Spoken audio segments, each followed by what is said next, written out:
สบายดีพี่น้องลูกหลานคนลาวคนไทยอยู่ไสก็แล้วแต่ที่หักหอมเสรีภาพและประชาธิปไตยทุกท่านสวัสดีครับยินดีต้อนรับทุกท่านเข้าสู่รายการเสียงประชาชนลาว Voice of the Lao People Welcome to everyone Bienvenue à toutes et à tous สบายดี Good morning Bonjour ขอห้องเพลงชาติเลยเนาะเอาเพลงชาติลาวไปด้วยกันศาสตร์ลาวตั้งแต่เดิมมาขึ้นชื่อลือซาอยู่ในอาซีศาสตร์ลาวผูกพันไมตรีความสามัคคีฮักหอมกันหักศาสตร์หักปฏิเทาหักเจ้าปุกิจกีสาภูมักความศาสนาแต่บูหันมาฮักษาดินแดนบ่ให้สัตว์ใดมาล้วนหาวีลบกวนหยัดแย่งสิ่งเอาใครขึ้นเขามารู้วุ่นวายสู่จนตัวตายต้านทานศัตรูสวยเสือจูเลือดเนื้อเสื้อเผาพื้นผู้กูเอาบันเทาถูกกัน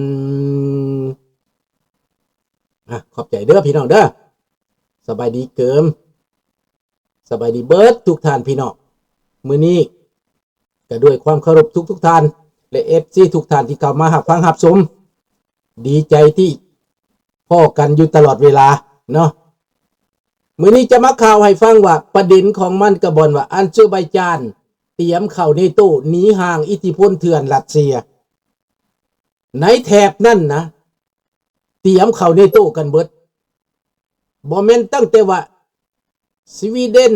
ฟินแลนด์เข้าเนาะจากสวีเดนฟินแลนด์ก็เป็นกลางแต่ก่อนเดี๋ยวนี้เข้าไปหานาโต้เบิดแม้แต่ประเทศก็จะกระบบจักรวาลแต่จะบ่เว้าตัวนี้ก่อนเนาะมื้อนี้เนาะมื้อนี้จะมาวิจัยวิจารณ์เวเนซุเอลาก่อนและก็ต่อมากับเขมรเรื่องเขมรเรื่องไทยเนาะและจังจะมาปัญหาเรื่องมาเว้าเรื่องยูเครนกับอาเซอร์ไบจานต่างๆให้พี่น้องได้รับฟังทั่วโลกสภาพของมันเป็นแนวใดและมันจะไปทิศทางใดการเมืองโลกการเมืองโลกทุกวันนี้เขาต้องการหยังเขาต้องการ transparency เขาต้องการประชาธิปไตยเขาต้องการความยุติธรรมเขาต้องการเสรีภาพเขาบ่ได้ต้องการให้เจ้าไปคัดแย่งให้เจ้าไปเกลียดชังเสื้อชาติเผ่าพันธุ์หรือชาติบ้านใกล้เฮือนเคียงเขาบ่ต้องการถึงแม้นโยบายของเจ้าจะเป็นเสนาแต่เขาก็บ่ต้องการเขาจับมือเขาจับมือให้เจ้ายุติสงครามคันเขาเฮ็ดได้เขาเฮ็ดคันเขาเฮ็ดบ่ได้เขาก็ทำลายไปเนาะอันนี้มันเป็นจังหวะของเดี๋ยวนี้ในปัจจุบันนี้แม่นแนวนี้การเมือง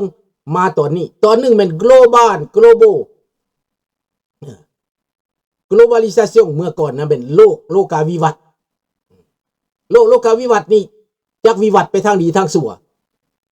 แม่นวิวัตน์ไปทางบ่ดีข้าพเจ้าว่ะได้ลากคือไปบ่ได้กินได้บ่ได้กินเบิดบ่สนใจจะผิดจะถูกขอแต่ได้เอาขอแต่ได้กินขอแต่กูได้ขอแต่กูหังและถูกต้องการเมืองกูถูกต้องบ่มีคำว่าความยุติธรรมนะบ่พอดีบ่เคารพกินข้ามชาติเขาฮ้องว่าเป้าหมายก็อยากฆ่าข้ามชาติแหละแต่กินข้ามชาติปล้นข้ามชาติปล้นแบบถูกต้องตามกฎหมายป้มแบบหน้าด้านเขาฮ้องว่านายทุนหน้าเลือดสมัยโลกาวิวัตน์เป็นแนวนั้นนายทุนหน้าเลือดบ่พอดีว่าซั่นไปบ่พอดีเห็นแก่แต่ตัวเองเห็นแก่แต่ได้ถ้าผู้ใดขวางทางก็จัดการปราบเรียบในโลกาวิวัตน์เนาะสบายดีลุงทองพาเที่ยวมาตอนนี้โลกเปลี่ยนวิสัยทัศน์ใหม่ให้เจ้ามีสันติภาพกันให้เจ้าเดียวกันให้เจ้าตกลงกันผลประโยชน์ลงตัวสู่คนสู่ได้ฝ่ายเจ้าของวัตถุเจ้าของทรัพยากรก็ได้ฝ่ายลงทุนก็ได้และมีความปลอดภัยมีความมั่นคงเขาต้องการแบบนั้นในตอนนี้โลกต้องการแบบนั้นมาจากเนโต มาจากอเมริกาหัวใหญ่หัวโจกใหญ่ก็เป็นอเมริกานั่นแหละเจ้าสิสั่งเจ้าสิเครียดเจ้าสิยังกะยาหัวโจกอเมริกาคันอเมริกาบ่พอใจเจ้าคัดอเมริกาก็หมายความว่าเจ้าเสร็จอเมริกาบ่ร่วมมือมันก็เป็นเรื่องปกติพี่น้องเป็นเรื่องปกติเจ้าสิเครียดเจ้าสิสั่งเจ้าว่าสิจะไปเอาโซเวียตเจ้าสิไปเอาจีนมาเพื่อปราบปรามอเมริกาเชิญเจ้าเอามาโลดเชิญเจ้าเอามาโลดเพราะในตอนนี้โซเวียตก็ใกล้สิหมดแล้วจีนก็ถอยแล้วอินเดียก็ถอยแล้วเจ้าสิดื้อไปใส่เจ้าสิด้านไปใส่เจ้าสิโฆษณาไปฮอดใจให้เจ้าโคไปโคขึ้นไปฮอดท้องฟ้าให้เทวดาได้ยินเจ้าก็โคไปโลดให้เจ้าโฆษณาส่วนเสือไปอีก1,000 ปีโลดมันบ่เกิดนี่พี่น้องรัสเซียโฆษณาไปตัวเดี๋ยวนี้ยึดประกอบได้แล้วคุมเบิดแล้วเท่าลาวแดงทหารลาวแดงผู้หูดวกตาบอดผู้นิสัยฟันเฟือนผู้นิสัยอันน่ะฮึกเขาว่ามนุษย์ธรรมเนาะมนุษย์ธรรมมันก็บอกว่าทหารยูเครนถูกปิดล้อมหลายพันคนหลายหมื่นคนต้องยอมจำนนมันว่ากลับไปกลับมาแม่นทหารรัสเซียถูกปิดล้อมพี่น้องเอ้ยกลับไปกลับมาทหารรัสเซียตายเกลื่อนกันอยู่ในปกอบบ่มีไผมาเก็บศพเน่าเหม็นแห้งกินพี่น้องแห้งกินอีแห้งก็บ่มีอีกาก็บ่มีจักเป็นหยังกินมันเน่ามันเปื่อยไปเองคันเป็นยามหนาวยังว่ามันสิแข็งกระด้างมันสิบ่เปื่อยพี่น้องก็บ่ได้มาเอากองพันทหารก็บ่ได้มาเอานะอันนี้หัวเรื่องเด้อพี่น้องเด้อหัวเรื่องเด้อมาบัดนี้จะมาเว้าเรื่องเวเนซุเอลานี้เอมินังแล้วใกล้เข้าไปอาจจะทิศนี้หรือทิศหน้าอาจจะมือนี้อาจจะมืออื่นใกล้เข้าไปแล้วเพราะว่าสภาพการมันพร้อมแล้วการกะเกียมมาหลายเดือนอเมริกาเขาจะเฮ็ดสงครามนี่เขากะเกียมหลายเดือนเด้อย่างน้อย 2-3 เดือนเพื่อเตรียมการเบิดเรียบร้อยแล้วจังตึงตั้งขึ้นมายึดโลดจับโลดหมายหัวบักมาดูโรไว้แล้วหมายหัวบักติดนายทหารใหญ่ไว้แล้วแต่นายพลบางคนก็มาเข้าข้างอเมริกาแล้วเด้อประเทศโคลอมเบียจะขัดขวางก็บ่อยู่แล้วเด้อแถวนั้นแปลว่าลาบปานหน้ากองเบิดจะมาขัดขวางบ่ได้บักรัสเซียบ่บักจีนบ่สิไปซอยขนไปแต่เอาตัวเองก็ยังบ่รอดแล้วยังไปขออาวุธผู้อื่นแล้วพี่น้องเอ้ยบักรัสเซียนั่นเศร้าซะเศร้าคิดซะแนวนั้นน่ะเศร้าคิดซะอเมริกาจะบ่ปล่อยเจ้ารอดไปได้ครั้งนี้น่ะ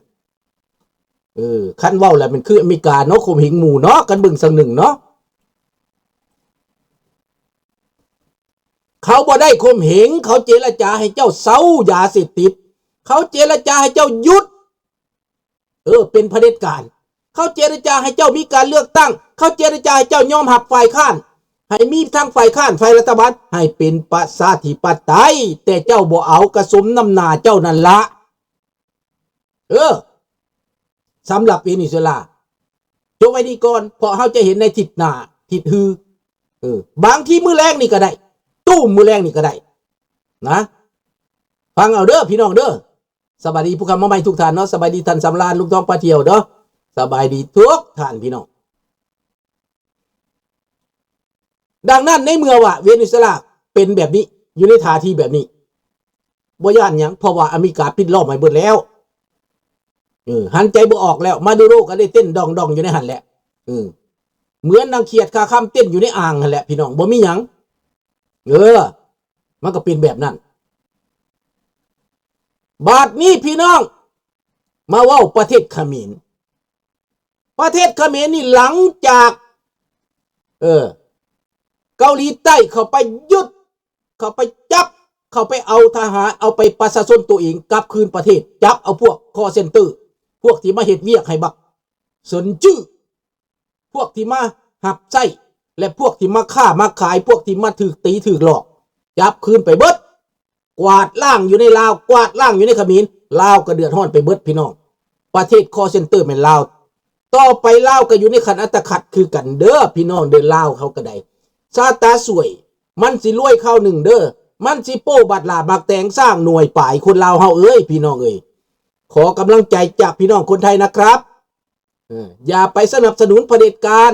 อย่าไปเห็นดีเห็นงามกับเผด็จการนะครับขอให้เข้าใจว่าประชาธิปไตยคืออะไรพวกท่านก็ชอบประชาธิปไตยคนลาวก็ชอบประชาธิปไตยพวกเราศาสนาเดียวกันและพูดภาษาเข้าใจกันได้คนที่เข้าใจกันดีที่สุดคือคนลาวกับคนไทยคนที่มาจากเชื้อสายเผ่าพันธุ์เดียวกันเดินตามสายแม่น้ำของสองฝั่งโขงมานะอันนี้เลือดเนื้อเสื้อไขแน่นอนมาจากขุนบุรมนั่นแหละคนหนึ่งไปฝั่งซ้ายคนหนึ่งไปฝั่งขวานะเป็นเสื้อสายหนัวแหนงอันเดียวกันแตกไปพูดภาษาเผ่าพันธุ์หลายต่างกันเป็นของปกตินะแต่ว่าอันที่คือกันนั้นศาสนาศีลห้าคุณงามความดีความซื่อสัตย์สุจริตเมตตาปาณีอยู่ในนั่นหมดละในศีลห้านั่นแหละอันที่เราต้องการคือความสงบสุขความอยู่ดีกินดีไปมาหาสู่คนลาวคนไทยง่ายอันที่สำคัญที่คือกันที่สุดคือปลาแดกพวกใดกินปลาแดกไม่ว่านะแต่ไม่ว่านะคนจีนไม่กินปลาแดกไม่ว่าอะไรสบายดีเจมพวกบักตุลอว่าลุงสุนทราแตกฮักกันเองแม่นบ่มันว่าต่อสู้มา50 ปีบ่มีหยังมันว่าเรื่องของมันเนาะไม่ให้มันว่าไปโลดแต่ว่าบัตรมันเบิดทางไปแล้วอยู่ในอเมริกาก็อยู่บ่ได้อยู่ในลาวก็อยู่บ่ได้บักตุลอเป็นศัตรูของประชาธิปไตยเป็นศัตรูของคนลาวทั้งประเทศรอถ้าตายพี่น้องบ่มีหยังเด้อรอถ้าตายอยู่หั่นแหละอยากด่าก็ได้อยากว่าก็ว่าไปโลดเอาว่าพื้นให้เอาใส่หูขี่บ่มีความหมายปากมันสัมปากหูขี่ของลุงนั่นแหละเด้อขอพอเท่านั้นอย่าต้องเอามาเว้าอย่าเอามาเขียนลงในนี้อีกเด้ออย่าเอาสื่อพวกนี้มาเขียนลงในนี้มาเสนียดคันอยากฟังเรื่องดีๆหั่นนะอย่าต้องเอามาอยู่โยงปูปั่นบ่ได้กินแล้วอันนี้เรื่องการเมืองมันเรื่องหลักการเรื่องเดินหน้าสบายดีน้องธนพรมาบัดนี้พี่น้องมาเว้าเรื่องเขมรมาเว้าเรื่องเขมรนี้ฝ่ายจีนในไทยต้องการให้ต้องการให้ฝ่ายโปรจีนยึดอำนาจคือเตียบันนั้นเป็นสไปเป็นไซเซิร์กหรือเป็นเหยียบเพื่อ2 แคมที่จะทำผลประโยชน์ให้พวกจีนไทยหรือบ่ยังบ่ฮู้อันนี้เขาจะยกย่อปอปั้นสร้างเรื่องให้เขมรแตกกันนะเอาแท้ๆนะพวกนั้นนะพวกเจกไทยนะยกย่อปอปั้นพวกเจกโปรไทยว่าซั่นไปพวกไทยโปรเจกต์บ่แม่นไทยแท้ๆได้เจกไทยโปรเจกต์สื่อมันเจกไทยโปรเจกต์พวกนี้อยากให้เตียบันยึดอำนาจแล้วก็อยากให้คืนกับจีนอยากให้เป็นลูกน้องจีนอยากให้เป็นเครือข่ายจีนเด็ดขาดถ้าว่าสามเณรศรีมาต้องถูกประหารชีวิตจะต้องถูกลอบยิงจะต้องตายพวกเจ็กไทยเว้าอันนั้นมุมมองของเขาแต่มุมมองของข้าพเจ้านี่จะสวนทางกับพวกนี้เลยสวนทางกับพวกเจ็กโปรเจกต์นี่นะเจ็กโปรเจกต์ข้าพเจ้าจะสวนทางมันเลยตรงกันข้ามกับมันเลยพี่น้องไทยโปรเจกต์ไม่แล้วตรงกันข้ามแบบใด